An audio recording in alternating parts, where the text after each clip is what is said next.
everyone, and welcome to another episode of Beyond the Black Rims. I'm Mars Girl. And I'm Josh Knight the First. Good to see you guys again. I guess. I mean, I can't really see you. And you can't really see us, but you get what we mean. Well, you will see us in a couple weeks. In a couple of weeks. When we do this thing live. Hopefully for episode 10. Yeah, I would hope for episode 10. We're on episode 6. Okay, I thought so. I can count. Math is yes. Good for you. What are you doing this week, Josh? This week, this coming week, I get a week off from rehearsal, which I will very much appreciate. I've been having to yell a lot, so my voice will thank me for the week of rest. Oh, can you do this podcast? Well, I sure can now. You can now? Well, yeah, luckily I just got out of rehearsal right before this, so my voice is nice and warmed up. And not blown out. Not completely blown out. Thankfully, I only have one more day of rehearsal, so I shouldn't be blowing it out. Okay. What about you? What have you done this week? I don't really know. I don't think I've been productive in any way, shape, or form. I think the only thing... There's one thing that I'm personally excited about that isn't news. And as ridiculous as it sounds, it's that Final Fantasy XI is about to come out with another expansion later this month. Oh, yeah, that's right. It's been more than 10 years that Final Fantasy XI has been out, and I've been very on again, off again ever since it came out for the PlayStation 2. And so I restarted my Final Fantasy XI account, and I'm preparing for the new expansion, and I'm legitimately excited about it. I know that may seem weird because it's a very dated MMO, but it still holds a special place in my heart. So I'm excited. We're gonna have a little bitty group start all over from the beginning, actually, and try and tear up through the story. It's gonna be great. Okay, but just for the record, while you're doing that, can I borrow your 3DS to play Monster Hunter? No, I'm gonna be doing that at the same time. You can't do both! Who says? Me, who wants to be doing one of those things? Why don't you get your own 3DS? Because I'm lazy? We could play Monster Hunter together. Yeah, but you have one. Yeah, but you could get one. Yeah, but you have one, and you already said you'd be playing Final Fantasy XI? I'm not gonna do it constantly. I know some MMO players are that addicted, but I'm not. Hence the reason why I've never gotten any of my jobs over the last 10 years all the way up to the level cap. Yeah, I just want to play Monster Hunter. Oh, fine. Alright, well, starting off this week, we might as well go over the topics that we're going to be discussing. Alright, so, basically I'm going to later on be discussing a lawsuit from, anime company Funimation, anime distribution company Funimation, against, a particular owner of bootleg Funimation products. This week I'm going to be talking about the recently released Iron Man 3 trailer. And what are we talking about together? Star Wars stuff? Yes, it's a follow-up to some Star Wars stuff. We said we'd keep you guys posted if something new has dropped, and as luck would have it, something just came up today. Awesome. Alright. So, we had a follow-up. This is the follow-up section, so I'm going to address some comments about the last video, in which a lot of people seem to get the impression that my description of Electro in this new The Amazing Spider-Man 2 sounded a lot like Black Lightning. And, again, I understand how my description would sound like that, but if you look up Black Lightning, you know, just how he looks now, or how he even looked in the 70s, and compare that to how Ultimate Electro, I guess I don't know if I was specific enough on that, Ultimate Electro is what I'm hearing they're going off for the design. There's a noticeable difference, mainly in the blue and the white on Black Lightning, versus just plain black on Ultimate Electro. If you look at these pictures, yeah, you can see some influence, but it's not the same thing. You know, pick up a comic book. Check it out for yourself. Yeah, but see, that's the thing about modern fans. They have movies, so they don't need to pick up a comic book. Know your dang history. I mean, if you don't want to pick up a comic, go to Google and type in Black Lightning, Saturday Night Live, and Sinbad. That will tell you everything you need to know about Black Lightning. Now, the audience in that clip won't be laughing very much. But don't let that fool you. The audience just doesn't know comics. Exactly.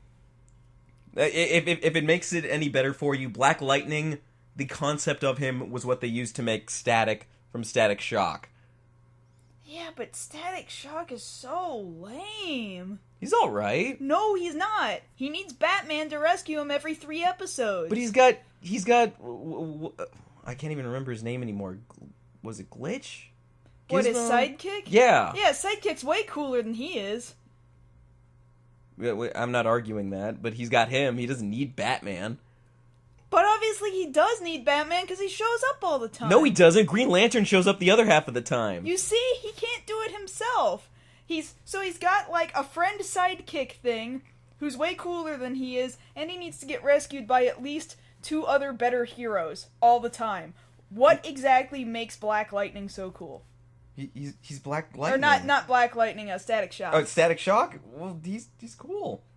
He's Static Shock. In what way? In the way that he has dreadlocks? Or what? That is racist. No, that has nothing to do with it. I could have dreadlocks if I wanted.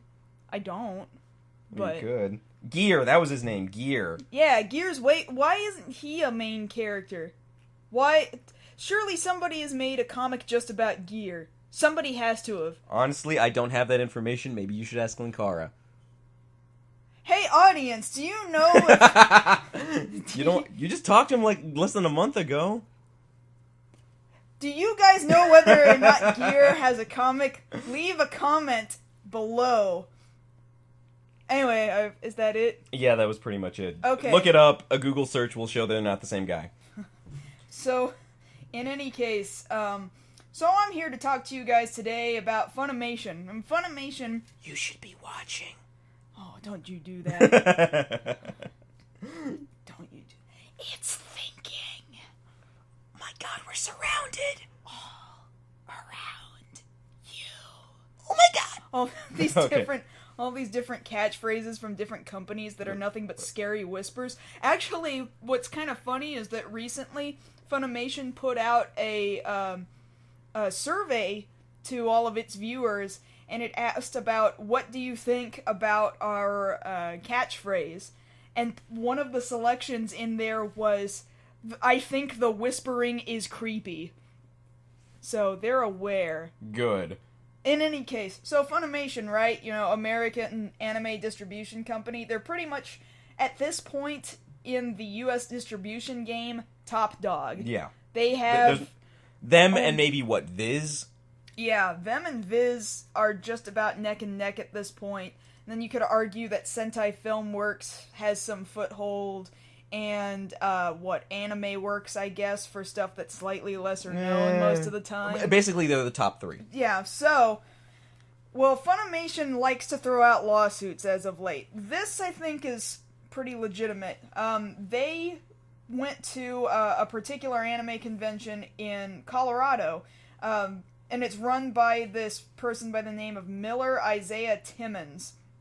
And at his convention, and really it's the company that he runs, Wasabi Anime, not actually the convention Wasabi Con that he runs, but specifically his company that runs this con. Okay. They distribute bootleg materials. Now, not necessarily DVDs, although I wouldn't put that out of the running. What we're talking about here are like, what, plushies? Like Zippo lighters with the Funimation, or not with the Funimation, with the Full Metal Alchemist sort of... Oh, with the logo? Or, playing cards that, they just print out bootleg playing cards like it's... Yeah. Like it's nothing. So, bootleg stuff like that. So, apparently, Funimation had first contacted this guy, and apparently 10 other unnamed John Does associated with them, contacted them the first time in 2011, and there was, no response, saying, hey, guys, could you quit, could you please not sell this stuff, because, it's copyrighted stuff that you're printing, okay, thanks, bye, and there was no response, and they kept doing it, and I guess Funimation was here at WasabiCon a couple weekends ago, or maybe last weekend it looks like, or Anime Land Wasabi 2013. That's what happened March 1st through 3rd. Yeah, at that point, Funimation filed this lawsuit, like, alright, you guys haven't responded to us, and we gotta protect our license. So, basically what they've said, just to quote Funimation's legal department, is, sales of unlicensed and counterfeit goods happen at almost every convention. Sometimes convention management is extremely proactive in preventing this. Other times we have to get involved and be rather demanding about compliance. With Anime Land, even the fans and dealers were reporting infringement to convention staff, but the head of the convention refused to do anything whatsoever to remedy the problem. That's where we have to draw the line. Mm-hmm. So, that's what's going on. And some people I've noticed, and I'm getting this information off of Anime News Network, some people in the forums are like, oh, there's Funimation being jerks again, trying to throw all these lawsuits around. They're protecting their copyright, they're protecting their legal... They're protecting their property, Yeah, they're protecting their bottom line. On top of that, if they don't do that, then the Japanese companies that they get their anime from can be like, oh, I see you're not fighting hard for the property that we're letting you use.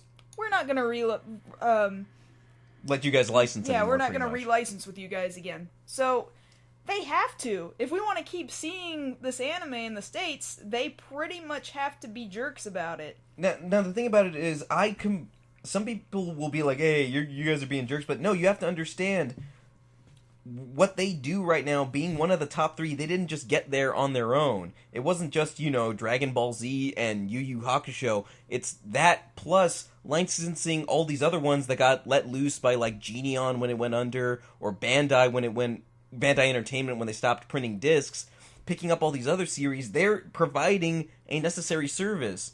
And in order for that service to continue, they need to watch their bottom line, so they have to go after these guys. So the one thing that I can sort of understand is that some people are like, well, if they would just, make these products to begin with and sell them, then maybe I would buy them from them and not get bootleg products. One person then brought up, well, what about this one? And they're like, oh, well, that one's not cool. I meant a cool one. And so it's like, well, were you ever gonna buy it from them? Or did you... Just, like, I kinda get it, but at the same time, it's like, I don't ever see a need for, like, playing cards. Some people collect those things. For me, it's about the anime, and that's about it. Maybe a t-shirt, maybe a wall scroll. But then again, maybe I've also grown up. So... Well, as far as a collector's aspect, admittedly, there's some things you wish companies would sell, because sometimes you don't want just what they put out. Like, just recently, we got that Right Stuff International catalog in the mail. Mm-hmm. And just as an example, I know it's not the same company, but Tiger and Bunny stuff. I like Tiger and Bunny. They only put out so much stuff. They put out notebooks and pencil cases... And, the figures, which I like, but where's the cool stuff? By which I mean, we had the privilege of going to Anime Expo this past year, and there they put out some product, or showed pictures of product at the panel that I have yet to see available, like Tiger and Bunny hoodies that look like the hero suits that they wear. Like, where's that stuff? Well, I wonder if there's a licensing issue with that over here because their suits are covered in logos from different companies. Yeah, but even then they said they were thinking about selling them. Huh. Like, they would have to get permission from Ustream and... Well, is it just Tiger and Bunny hoodies? Okay. Well, Tiger, Bunny, and Lunatic. Okay. Then... But Lunatic doesn't have any logos on his costume. Well, his you could sell, sure. But, like, why would they sell just Lunatics, Because he's not... He is, but isn't a main character. Well, no, I see what you mean there. But it's like things like that. They only sold so many t-shirts, but I have yet to see them anywhere else. That's because, don't you remember they were limited edition Anime Expo some of them only? Some of them were limited edition. Others weren't. Are they on the website? Not all of them. Okay. Like, basically what I would argue on that is, yeah, you release the same... It's not the same thing when you're releasing merchandise and saying, hey, we're giving you guys t-shirts, why aren't you buying them?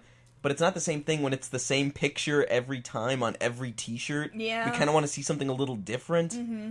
Like, there should be a little bit more... I would agree with that one person in the forum, a little bit more fan interaction with, hey, we like the series, we want stuff, but could you put this character doing this thing from this episode on there that a lot of people seem to like? And I think that would sell a lot better, and then I would think eliminate the need for bootlegs of certain items. Now, at the same time, half the time you wouldn't want the bootleg items anyway, because they're so cheaply made just to turn a buck. Yeah. And, like, playing cards, for example, will just kind of, like, fall apart after a while. Or if you're getting plushies, they could be made out of, plushies, like, I understand. Fiberglass. Like, that's a legitimate concern. Yeah. Like, you always want to make sure you see an official logo somewhere on that product. Seriously. If you don't see an official logo from the company that, licenses that anime, or, or whoever license it, owns it in Japan even, and you don't see any copyright information, like, those little bitty white tags that are on the butt of all toys ever, you want to see that because it has copyright information on it, and if you don't see that, then it's not legit, and you could be breathing fiberglass. Yes. Now, something else to bring up, we're talking about, of course, bootleg cards and things like that. What about DVDs? Do you know if they were selling any of those? I'm not entirely certain, although this other update that Funimation provided Anime News Network says Funimation is collecting additional witness statements and requests that anyone who has personally witnessed or made complaints to Anime Land Wasabi personnel about counterfeit/bootleg/unlicensed merchandise during 2011 or 2012 or 2013 AW conventions, and is willing to publicly go on record about it, please contact us at email address here as soon as possible. It sounds like they might have. I'm really not positive, though. I mean, it wouldn't be too hard to consider that perhaps they were selling bootleg DVDs, because bootleg DVDs are everywhere. Yes. And they're gonna be at every anime con ever. They're just gonna be there. And usually, if they're reported, then a con will kick them out because they don't want to do business with somebody who's unreliable or shady, because they want legit anime cons to show up and appreciate them and, give them props and visit and do more business with them. And if they're doing business with people selling bootleg DVDs, like, that's a big problem, because right. that is the bread and butter product. Some of these other plushies and pillows and pieces of artwork and stuff, that's one thing, but no, you make the most money off the DVD sales. Yeah, but at the same time, that, as far as I'm seeing, and I'm talking about personal experience here, I've been to so many different conventions where I have seen within that same room, Funimation's got their own booth, and then maybe like 3-4 booths down, there's a guy selling a bootleg Funimation item. Is it too much for them, for Funimation, to walk around that convention and see the other people and be like, hey, cut it out? Oh, I'm sure they could, but I don't think they could legally, grab them by the shirt collar and drag them out of the hall. What they probably still have to do is report it to the convention themselves and be like, hey, make this guy stop illegally selling our product. Yeah. And then, take other legal routes to shut him down. Yeah, I've seen it happen too. I just don't think it's happened enough. Oh, probably not. Really, I know that there's big arguments about whether or not fans are killing the anime industry. In a way, it's a two-way both. street. It is a two-way street. Because, yeah, the fans are doing all these things to circumvent what's legal, but at the same time, the anime industry isn't doing enough to provide things to the fans.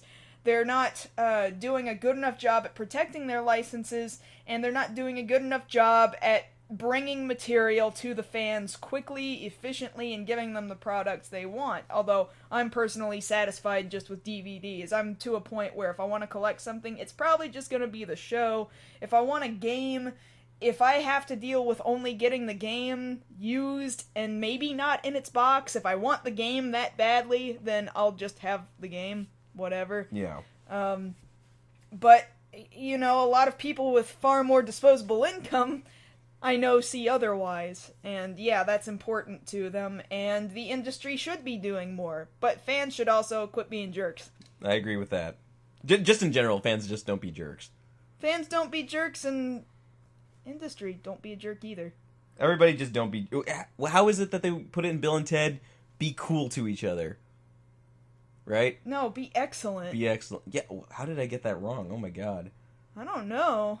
Man. I'm done. I picked the wrong day to quit drinking. I think I'm done. Okay, well then I'll start. I know last week I talked about The Amazing Spider-Man 2. This week we're switching over to another Marvel hero with Iron Man 3. The trailer for which just came out a day or two ago. Oddly enough, was leaked earlier that morning from a Spanish website, but by this point, just about everybody on the internet has seen it.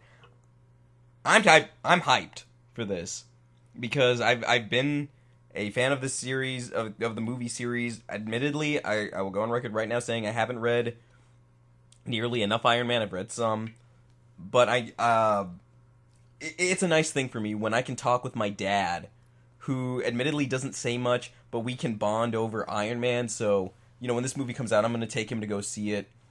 And he looks at it and he just goes, ooh. Like, that's the only word coming out of his mouth, and I know he's happy. But there's a lot this movie's got going for it.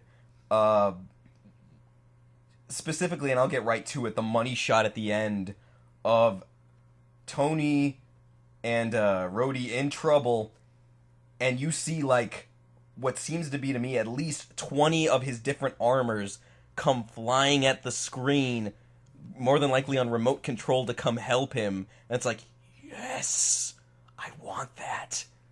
I want to see that. I want to see what they do, because each of those armors has a very specific function, and I don't know how that's going to work. Like, he's got the deep sea armor there. It's like, well, you're not in the deep sea, but you know what? Let it do its thing. And in specific, we see at the very tail end the Hulkbuster armor, which people have been asking for pretty much since the first Iron Man came out, even more so when the Avengers was announced. Like, hey, are we going to use Hulkbuster armor for Hulk? Because he's in this movie too. And then Joss Whedon in his infinite wisdom was like, no. And we were like, okay, well, you still gave us a good product. We'll let that one slide.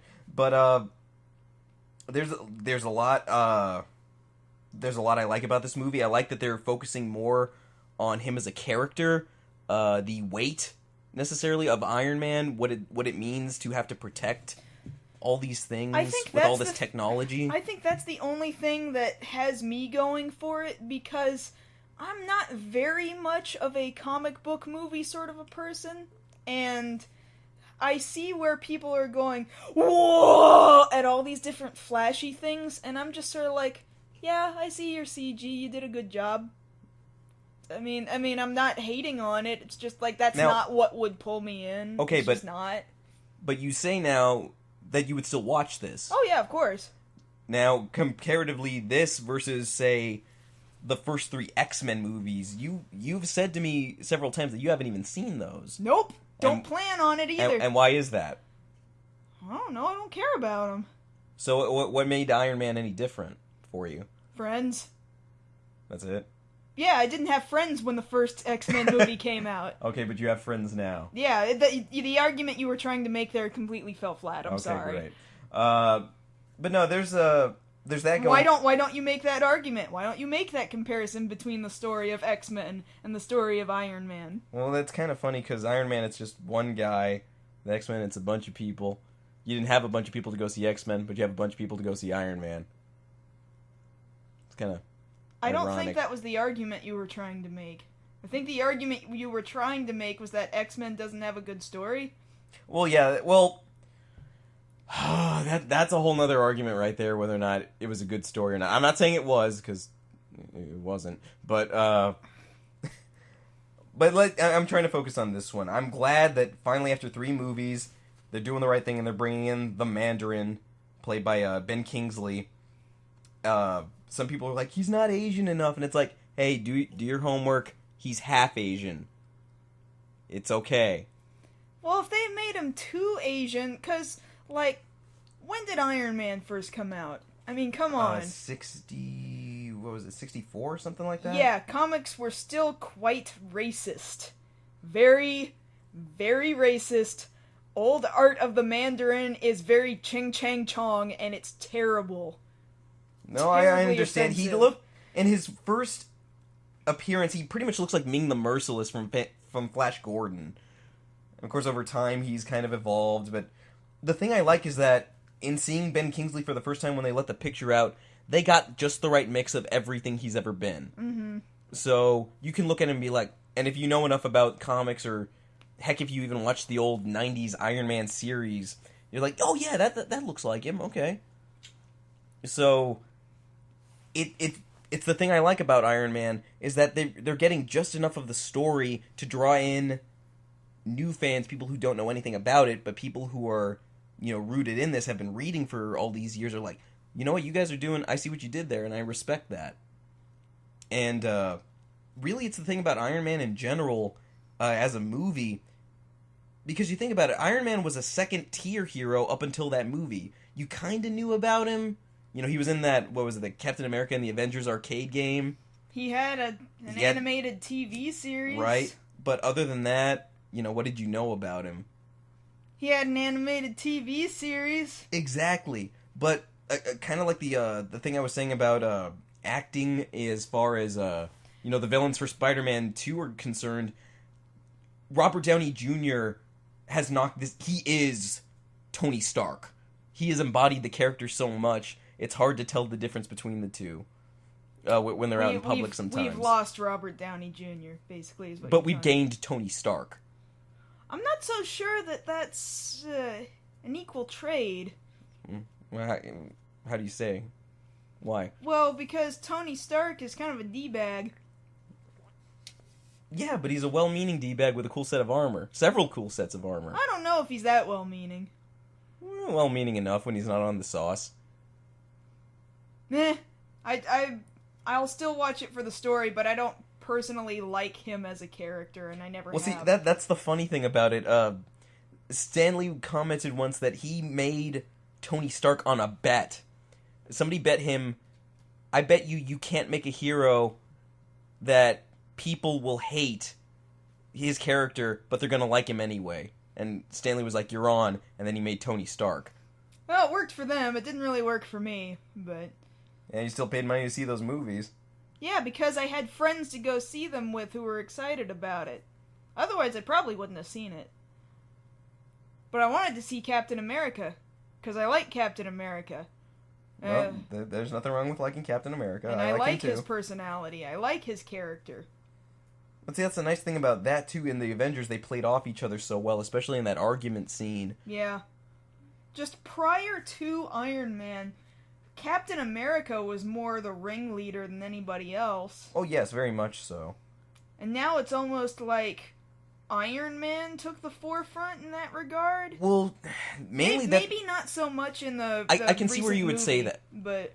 Well, because even, definitely in Avengers Earth's Mightiest Heroes, he is seen more often than Cap as the head of the Avengers. Mm-hmm. Like, it was his idea. Whereas, story dictates that really it was just the necessity of the time being. But more often than not, yes, you're right, Captain America would be the leader. Of course, when I say leader, I kind of have quotations around the word leader. Yeah. But just a forefront sort of mascot, frontal character. Yeah. And the thing about this next movie is this is the first part of Phase 2 of Marvel's cinematic universe. In that this is the next branch of story. The first, of course, being the first Iron Man up to the Avengers and all the subsequent movies in between with, like, Thor, Captain America, Hulk, and what have you. And now from Iron Man 3, we start a new set which includes Guardians of the Galaxy, the next Captain America, the next Thor, I believe Ant-Man, and then finally leading up to the Avengers in a few years. And pretty much people have their money bet, and now more so because of this new trailer, that the end of this movie will probably tie into Guardians of the Galaxy, and that he's got a deep space armor that he'll use to go out into space for a second for whatever reason. And that much is understandable, and that gets back to the character just for a second. At the end of the Avengers, he's there in space, and he's pretty much dead. And part of what they're using, and you can see this in the trailer, is his fear. He wants the armor on faster. He wants to protect quicker. He's actually become more insecure. So as such, he would need to develop all these armors, not so much because they're cool, which they are, but also out of necessity and fear of whatever situation he could get into. And that, in and of itself, is good storytelling. That's good characterization. And that, I think, helps the character immensely, and not just be, hey, I'm a douche with repulsors on my hands. Okay. I say he's better than you give him credit for. Okay. But yeah, that's pretty much it. I'm definitely going to the midnight showing. I guess based off this, I'm gonna drag you.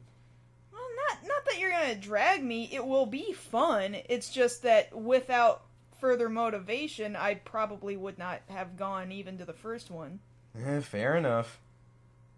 It just required a little kick in the butt, that's all. It's not like it was a kick and drag sort of screaming ordeal.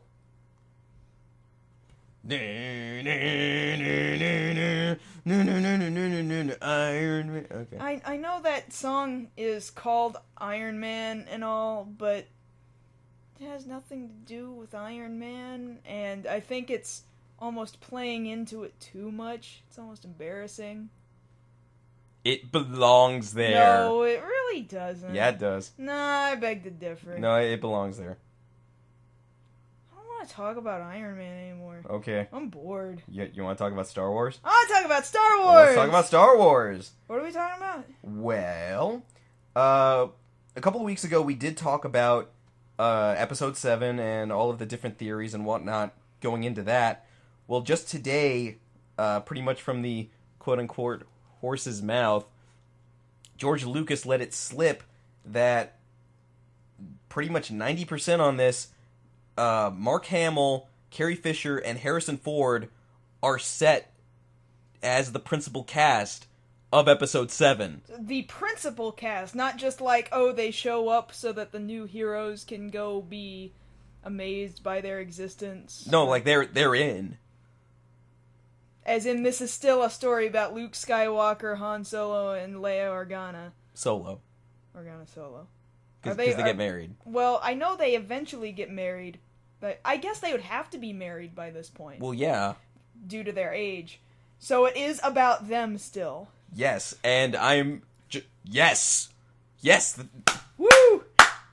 So is it true that, oh yeah, because Lucas backtracked saying, maybe I'm not supposed to say that. Right. He may or may not have been allowed to say that already. Well, and that is why you are not officially on the creative project, sir. But think of it this way. If Lucas was gonna screw up, and this is his screw up, this is fine. Yeah, if the biggest thing he screwed up is letting slip something a little early that fans wanted to hear, then we're great.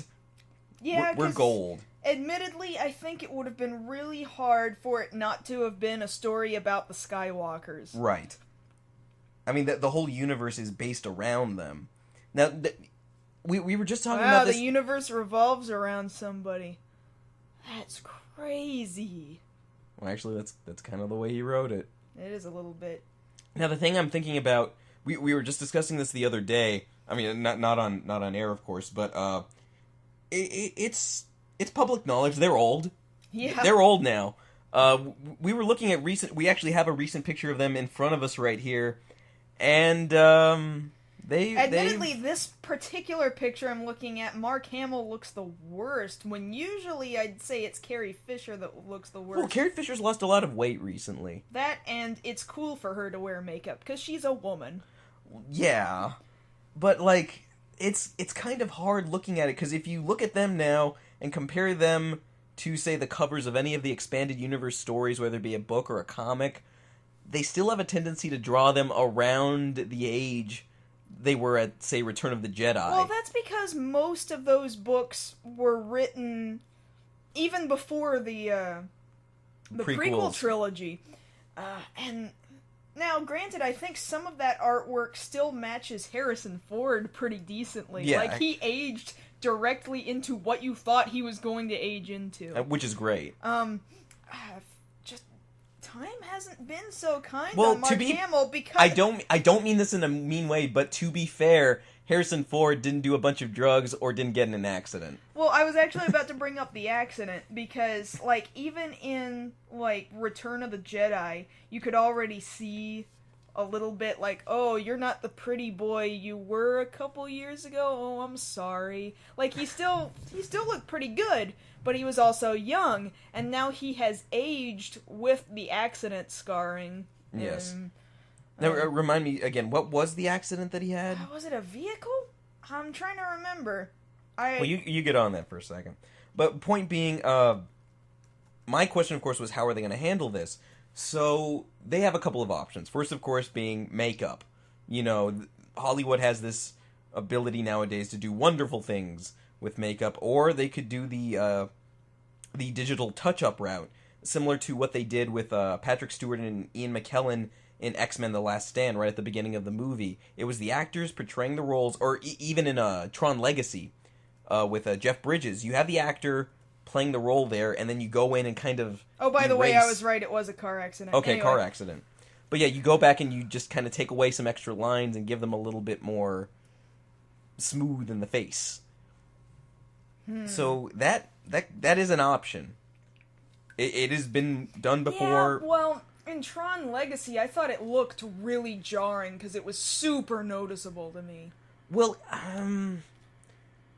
it was good when, in specific for Tron Legacy, when Clue wasn't moving. It looked like, wow, that's young Jeff Bridges. But then he'd start talking, and then it's like, oh yeah, I can still kind of see it a little. But, you know, there was just enough there to kind of start to trick my mind. Mm-hmm. Now, mind you, that's Tron Legacy with some Disney giraffe money. This is Disney giraffe money plus Lucasfilm giraffe money. And they've got Skywalker Ranch, plus Pixar, plus all this other stuff. They can do it.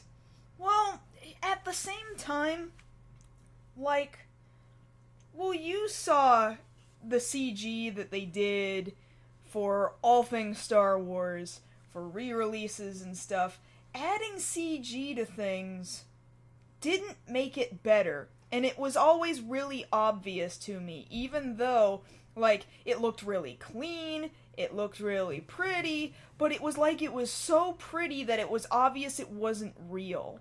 No, I see what you mean, but I'm not saying, you know, pretty them up. I'm just saying, like, just make it a little harder to, not so hard to deal with that they've aged so much. Just a little bit. Not like, oh my god, what did you do to try and make them 40? What did you think of what they did to, like, Patrick Stewart had that done on him a little bit, right? During X-Men? Yes, at the beginning, like I said. Yeah. That wasn't bad at all. Yeah, I was gonna say, that was slight touch-up to the actual person. Right, which is what I'm suggesting that they go with. But then again, to piggyback off that, it also depends on what story they tell. Because I would think, because they're all old.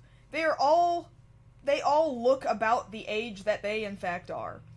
And I think they would have to go far enough down the line that, like, I don't even know that Luke Skywalker would still be married to Mara Jade. I don't know if Han and Leia's son Anakin would still be alive. Right. Or more than likely Chewbacca's dead. Chewbacca's probably dead, because he dies, like, 3 or 4 years after the events of Return of the Jedi? Something like that. Hit by a moon. Seriously, you can't kill Chewbacca with anything less than being hit with the moon.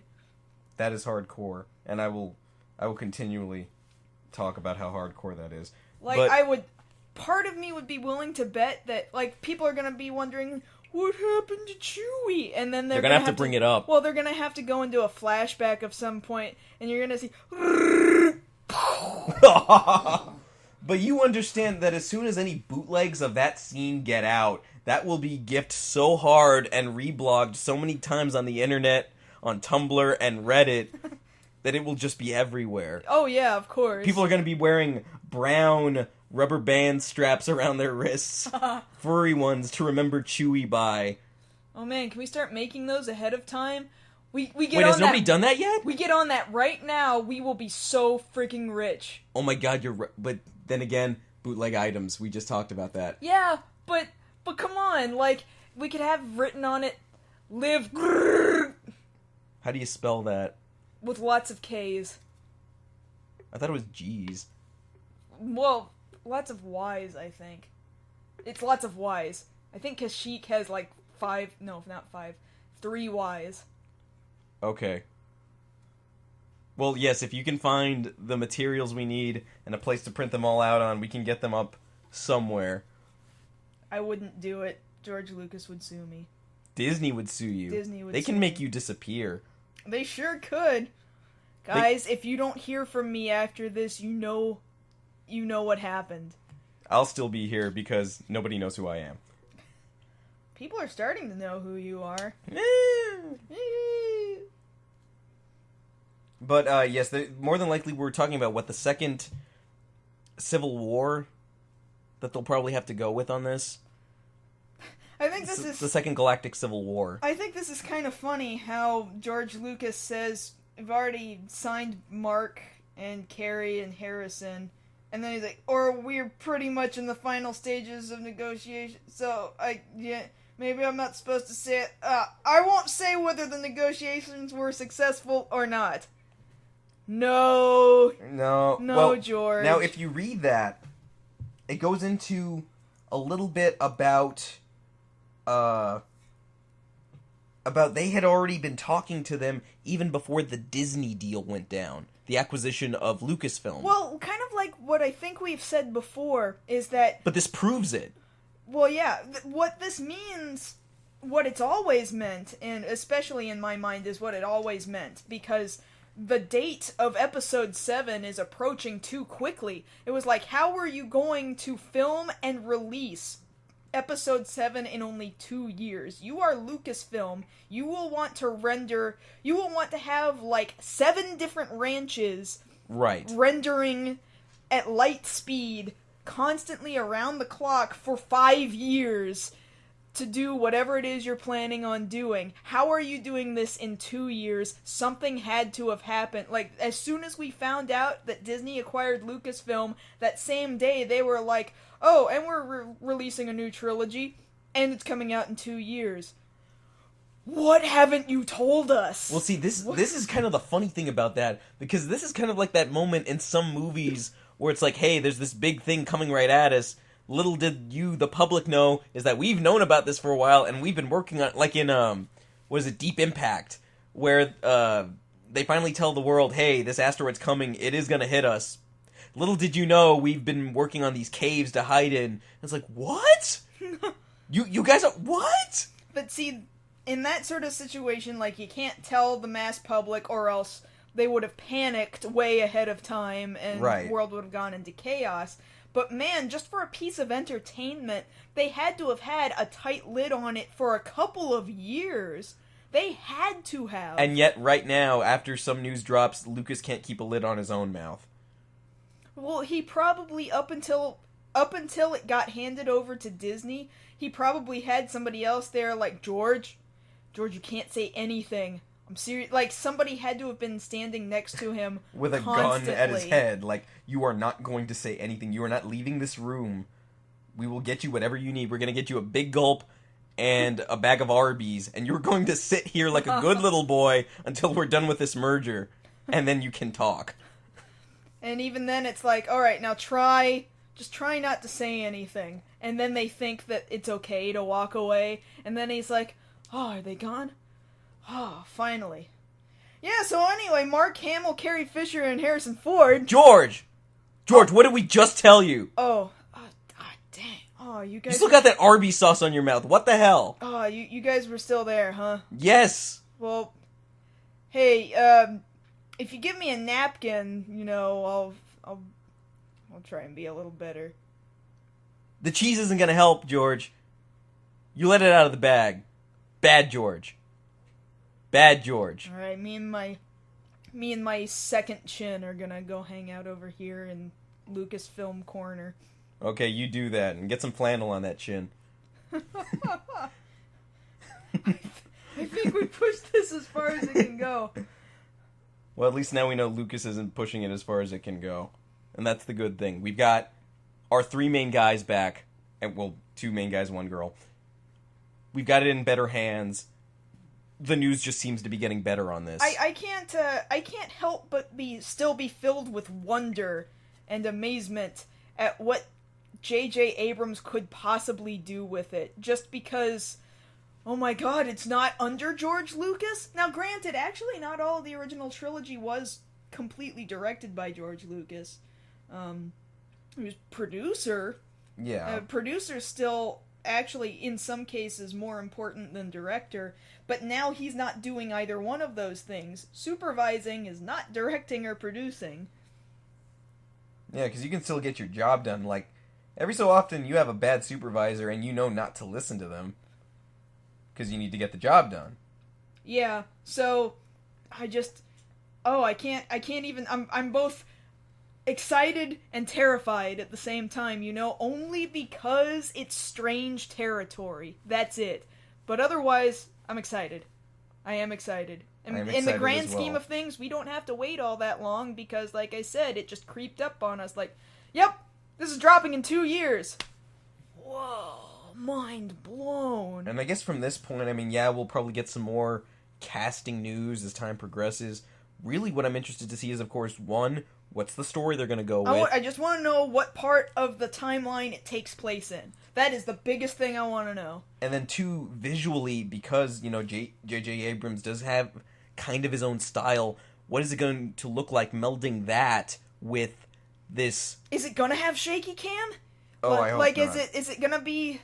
Because Star Wars has pretty much always been really solid, flat, panning kind of shots.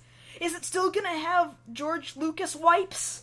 Star wipes? Well, it needs to still have those wipes. And fades and split screen top to bottom. There's wipes. just some things that they're not going to screw with. They're not going to screw with the opening crawl. Yeah. That's not going to be a problem. If they screw with the opening crawl, hell will be unleashed so quickly. It's still going to have the same themes. Now, John Williams had orchestrated themes for each one of those characters, yes. And I wonder, even if they don't get John Williams again, because I think he said he would like it, but I don't think I don't think they've talked to him yet. They haven't confirmed anything from John Williams yet. But either way, I think I would be surprised if each one of those characters' themes in the soundtrack did not creep in some way. Well, I think of it the same way as, like, Superman Returns. For as arguable as the story of the movie is, it was admirable that they kept the John Williams score and kept certain themes. Because the music carries over. That's what makes it tie together. That's what makes your brain, without even thinking, it knows that these connect together even though things have changed. Right, so... That's exactly my argument about the Final Fantasy series, too. That's how you know your brain is, like, familiar and comfortable, because from game to game you hear, that's the Final Fantasy theme. Oh, that's the prelude. Oh, that's Victory Fanfare. This is a Final Fantasy. So if you didn't hear, like, the opening crawl music and the closing credit music, then you'd be really confused. Now, admittedly, I don't think... Well, I guess it depends on the story. If they're going with the Second Civil War, then maybe we'll hear a little bit of a sort of Empire theme. Maybe not. I don't know. Because that, of course, being another piece of iconic music, but that doesn't really fit anymore. Well, what about Duel of the Fates? That was, like, the one cool thing that was in Phantom Menace. No, you got that wrong. That was the one cool thing in the first 3... Trilogy? Yeah, in the prequel trilogy? Yes. Okay, you're right about that. And yet, as soon as that song came out, that was like default song for any epic parody anything ever. Yes. Every Nerf bat fight, LARP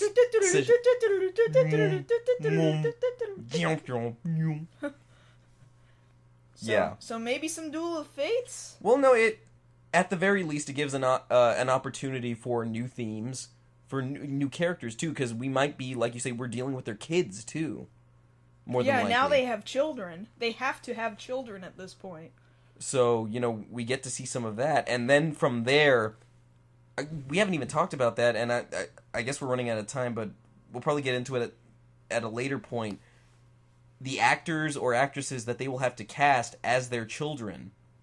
That's going to be the next big casting news. Because, man, they have to cast a kid that looks like Harrison Ford and Carrie Fisher. A couple of kids. Yeah, that look like them. Was it like 3 kids? 2 kids? They have 3 kids, and one of them is Anakin, and probably is dead by the time it gets to their age. And then Luke has a daughter, right? I don't rightly remember, to be honest with you. Somebody will answer that question. Yes. Admittedly, you said yourself you're not up on the... I'm not up on the expanded universe. Neither am I, so like to be. No. Bear with us on that. We would like to learn. So if you guys know, please leave comments there too to let us know what we're talking about as far as their children. Also, leave us a comment about Static Shock. Yes. And Black Lightning. Yes. Oh, and I don't know why I'm just remembering this now. Later on probably on Twitter, I will load that fan art that somebody requested of Han Solo making out with Uhura and Leia making out with Kirk. And Tachikoma fighting a T-Rex. I forgot you drew that. Yeah, I did draw that in... Over at GatoCon. 5 minutes with MS Paint, which is really 1 minute with a pen and a piece of paper. A blue piece of paper. Blue piece of paper, yes. But, yeah, I think that's gonna do it. Yeah, I guess we're done. Alright, well, I'm glad you guys stuck with us again. Thank you very much. And then you guys always know you can follow us on Twitter. I'm at Josh Knight First. And I'm at Mars Girl Prod. And I guess that's about it. So until next time. Thanks for hanging out with us, and we'll see you next week. See you guys then. Bye.